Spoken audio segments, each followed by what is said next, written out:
آج ہم پڑھیں گے 24واں پارہ فمن ازلم۔ اس کی کل آیات ہیں 175 اور رکوع ہیں کل 19۔ اس میں سورہ زمر کا کچھ باقی حصہ ہے، سورہ مومن اور سورہ حامیم سجدہ ہے۔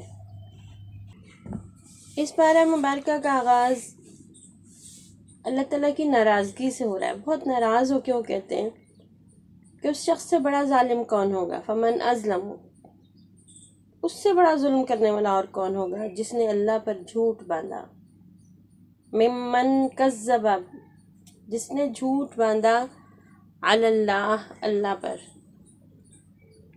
اب ہم سمجھتے ہیں کہ اللہ پر جھوٹ باندھنا دراصل ہے کیا،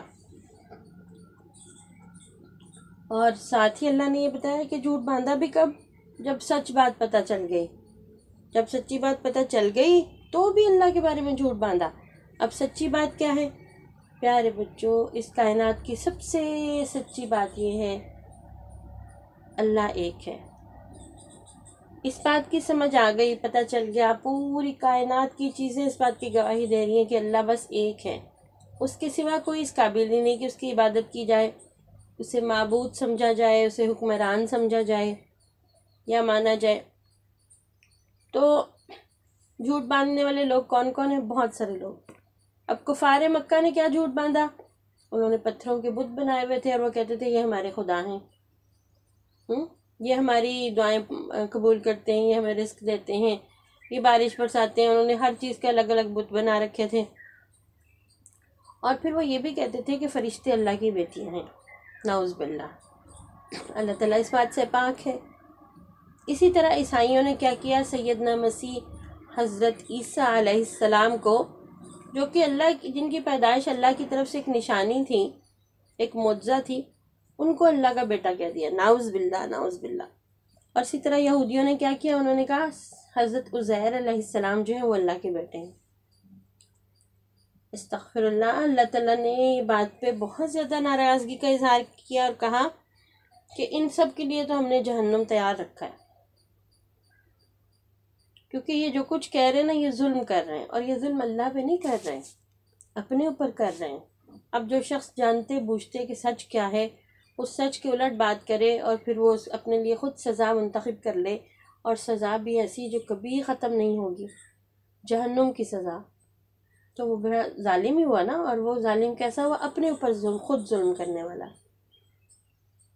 پھر ساتھ ہی اللہ تعالیٰ نے یہ بتایا کہ پیارے نبی جو سچی دعوت لے کر آئے ہیں، جن لوگوں نے ان کی بات کو مان لیا، وہ اہل تقویٰ ہیں، وہ اللہ سے ڈرنے والے ہیں، اور ان کے پاس اللہ کے لیے اتنی نعمتیں ہیں، اتنا پیارا، اتنا خوبصورت لائف سٹائل ہے کہ وہ حیران رہ جائیں گے جب اللہ کے پاس اپنے انجام کو دیکھ کر، اپنے رزلٹ کو دیکھ کے وہ بہت حیران ہوں گے۔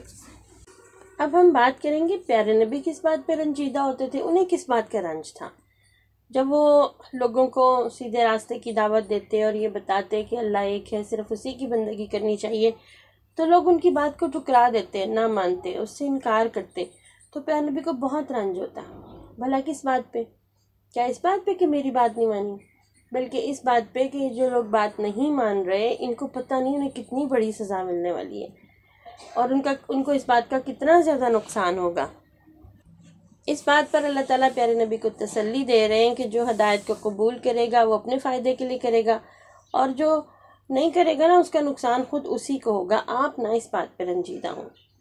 اس کے بعد اللہ تعالیٰ نے پیارے نبی صلی اللہ علیہ وسلم کو حکم دیا کہ وہ سارے میرے بندے جو اپنی جانوں پر ظلم کر چکے ہیں، یعنی پہلے غلطیاں کر چکے ہیں، گناہ کر چکے ہیں، وہ اللہ تعالیٰ کی رحمت سے مایوس نہ ہوں، بلکہ اس سے معافی مانگ لیں۔ اس صورت میں قیامت کی تصویر کھینچی گئی ہے ہمارے سامنے، اس کو کہتے ہیں منظر کشی کرنا، کہ قیامت کیسی ہوگی۔ اللہ تعالیٰ بتاتے ہیں کہ قیامت کے دن تمام زمین اللہ کی مٹھی میں ہوگی، سارے آسمان جو نا اللہ تعالیٰ لپیٹ کے اپنے دائیں ہاتھ میں پکڑ لیں گے۔ پھر جب سور میں پھونک ماری جائے گی تو آسمان اور زمین میں جتنے رہنے والے لوگ ہیں سب بے ہوش ہو جائیں گے، سوائے ان کے جنہیں اللہ چاہے گا۔ پھر دوسری بار پھونک ماری جائے گی تو وہ کھڑے ہو کر دیکھنے لگیں گے دوبارہ ہوش میں آ کر، اور زمین اپنے رب کے نور سے روشن ہو جائے گی۔ پھر تمام نامہ اعمال کلیکٹ کر کے لائے جائیں گے، اکٹھے کر کے لائے جائیں گے، اور تمام نبی آ جائیں گے، تمام شہیدوں کو بھی بلا لیا جائے گا، پھر اللہ تعالیٰ کہتے ہیں ان کے درمیان فیصلہ ہوگا بالکل حق کے ساتھ، سچا انصاف کا فیصلہ۔ اس کے بعد سورہ المومن کا آغاز ہوتا ہے۔ یہ مکی صورت ہے، اس کی 9 رکوع ہیں اور 85 آیات ہیں۔ اس صورت کا آغاز اللہ تعالیٰ کی ان صفات کے ذکر سے ہوتا ہے کہ وہ گناہوں کو معاف کرنے والا ہے اور توبہ قبول کرنے والا ہے۔ اس کے بعد اللہ تعالیٰ نے اتنی پیاری بات بتائی، اس کو پڑھ کے تو میرا دل بہت ہی خوش ہوا۔ اللہ تعالیٰ بتاتے ہیں کہ اللہ کے عرش کو اٹھانے والے جو فرشتے ہیں نا، اور وہ سارے فرشتے جو عرش کے ارد گرد جمع ہیں، وہ سب اللہ کی پاکی بیان کرتے ہیں، اس پر ایمان رکھتے ہیں۔ ایک کام وہ ایسا پیارا کر رہے ہیں نا کہ بس دل خوش ہو گیا۔ وہ کیا کام ہے؟ وہ ایمان والوں کے لیے نا مغفرت کی دعا کرتے ہیں، کہتے ہیں اے ہمارے رب، تو نے اپنی رحمت اور علم کے ذریعے ہر چیز کا احاطہ کیا ہوا ہے، بس تو ان لوگوں کو معاف کر دے جنہوں نے توبہ کی اور تیرے راستے پر چلے، اور تو انہیں جہنم کے عذاب سے نجات دے دے۔ اے ہمارے رب، تو انہیں ہمیشہ رہنے والی جنتوں میں داخل فرما جس کا تو نے ان سے وعدہ کیا، اور ان کے ساتھ ان کے ماں باپ، ان کی بیویاں اور اولادوں میں سے ان لوگوں کو بھی داخل کر دے جو نیکی کے راستے پر چلے، بے شک تو زبردست حکمتوں والا ہے۔ یہ سامنے آپ کے لکھا ہوا بھی آ رہا نا۔ چلے ہم سب مل کے آمین کہتے ہیں فرشتوں کی اس دعا پر، اور کوشش کرتے ہیں کہ ہم اللہ کی فرما برداری کیا کریں تاکہ اللہ تعالیٰ ہمیں اور ہمارے گھر والوں کو سب کو جنت میں داخل کرے، ایسی جنت میں جو ہمیشہ ہمیشہ رہنے والی ہے، جو بہت ہی خوبصورت ہے، جہاں پہ کوئی فکر نہیں، کوئی پریشانی نہیں، کوئی گندگی نہیں، کوئی گالی گلوچ نہیں، کوئی لڑائی جھگڑا نہیں، وہ بڑی خوبصورت زندگی ہوگی۔ تو ہم اس کے لیے کوشش کریں، اللہ تعالیٰ ہمیں کوشش کرنے والا بنائے، اس راستے پر چلتے ہوئے کوئی غلطی ہو جائے ہم سے تو اسے معاف کر دے اپنی رحمت سے۔ اس کے بعد اللہ تعالیٰ فرماتے ہیں کہ جو اللہ کی باتوں کو، اس کی آیات کو جھٹلاتے ہیں، ان کو اگر زمین میں کوئی ٹھاٹ باٹ اور شاہانہ زندگی ملی ہوئی ہے نا، ان کے پاس بہت مال ہے، دولت ہے، گھر ہے، گاڑیاں ہیں، تو اسے دیکھ کے نا پریشان نہ ہو، یہ تو ان کی ڈھیل ہے، اللہ انہیں یہاں دے کے نا اور زیادہ نافرمانی میں، گمراہی میں آگے بھیج رہا ہے۔ اس سے نہ صرف یہ لوگ خود آزمائے جا رہے ہیں، بلکہ یہ بھی ٹیسٹ اللہ تعالیٰ لے رہے ہیں کہ دیکھوں ذرا کافروں کے پاس جو مال و دولت، عیش و عشرت ہے، اس کو دیکھ کے مسلمانوں میں سے کون کون پھسلتا ہے۔ پھر اگلی آیات میں اللہ تعالیٰ نے کافروں کا حال بیان کیا کہ جب ان کو جہنم میں ڈال دیا جائے گا نا، تو وہ بہت پریشان ہوں گے اور شرمندہ ہوں گے، وہ اپنے آپ سے نفرت کریں گے اور کہیں گے کاش اس وقت ہم اللہ کی بات مان لیتے، نبیوں کی دعوت قبول کر لیتے، لیکن اس وقت ان کی شرمندگی کسی کام ہی نہیں آئے گی۔ سورہ مبارکہ میں نا اللہ تعالیٰ شدید غصے ہو رہے اور ان کو کافروں کے اوپر اور نافرمانوں پہ بہت غصہ ہے، اور وہ بار بار اس بات کا تذکرہ ہے یہاں پہ کہ اللہ تعالیٰ قیامت کی اونچی آواز میں فرمائیں گے آج کے دن کس کی بادشاہی ہے، آج کے دن کس کی بادشاہی ہے، اور پھر کہیں سے بھی کوئی جواب نہیں دے سکے گا، سب ایسے ڈر کے مارے دب کے کھڑے ہوں گے، پھر اللہ تعالیٰ خود ہی جواب دیں گے آج خدائے واحد و قہار کی بادشاہی ہے۔ اس کے بعد اللہ تعالیٰ نے یہاں پر حضرت موسیٰ کے واقعے کا ذکر کیا ہے، جب انہیں اور حضرت ہارون کو فرعون کے دربار میں بھیجا، اور فرعون نے ارادہ ظاہر کیا کہ وہ حضرت موسیٰ کو قتل کر دیں گے، تو حضرت موسیٰ نے یہاں پر فرعون کو جو جواب دیا وہ بڑا خوبصورت ہے۔ حضرت موسیٰ نے فرعون سے کہا کہ میں اپنے اور تیرے پروردگار کی پناہ میں آتا ہوں۔